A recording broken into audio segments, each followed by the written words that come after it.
The turkey hadn't even cooled when he slid the envelope across the table. My husband, soon-to-be ex, didn't look me in the eye. "Open it," he said. His best friend, Mason, leaned back in the chair, grinning like he was watching a prank unfold.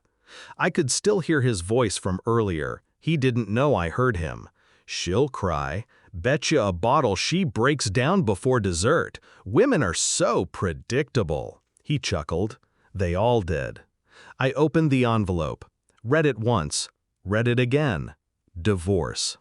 I didn't blink. Didn't tremble. I reached for the pen, signed it with steady hands, slid it back. Then I smiled. "I got you both something," I said. 2 boxes, wrapped in red and gold paper, waited under the tree. I placed them in front of them. They looked confused. They wouldn't be for long. 2. Backstory: The Love and Lie. I met Caleb at 24.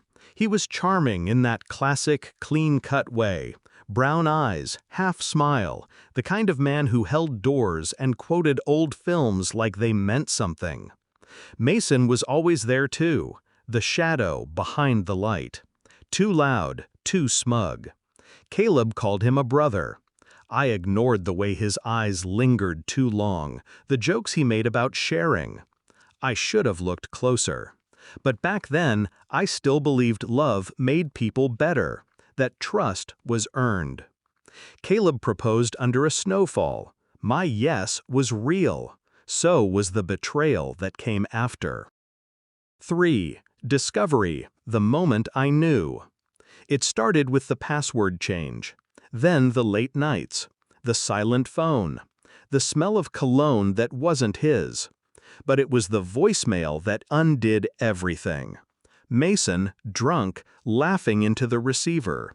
"She doesn't have a clue. Once the house sells, you're golden.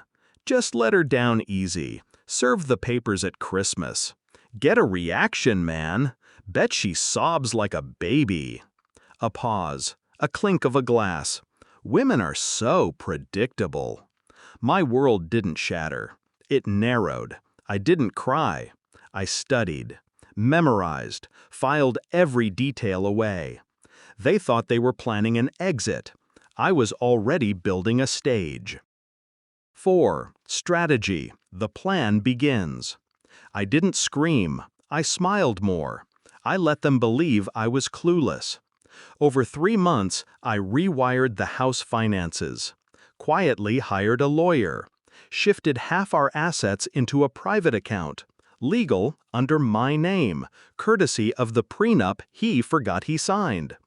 I found the condo Mason bought, in cash, using Caleb's money.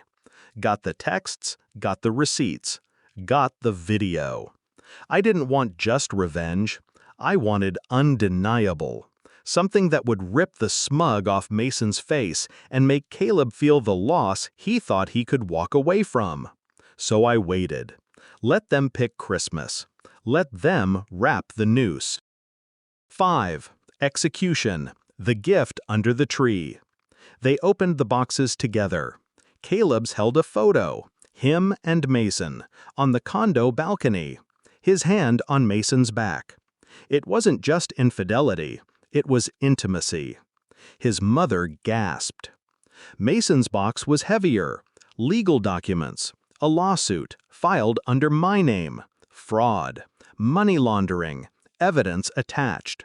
The condo was in my name now. I bought it last week. Paid in full, with their embezzled funds. His face drained of color. I stood. "You were right, Mason. Women are predictable." I walked to the door, but only when they're weak. 6. Resolution: The Aftermath. Caleb tried to call, dozens of times. I never answered. Mason lawyered up. Too late. Their social circle fractured. His mother sent me flowers, twice. I didn't need apologies. I had peace. The silence in my new apartment is warm, not empty, just mine. I sip coffee in the morning and sometimes I think about that dinner. The way their faces collapsed when the illusion cracked. I signed the divorce with a steady hand. But what I really delivered was an ending they didn't see coming. Merry Christmas, boys!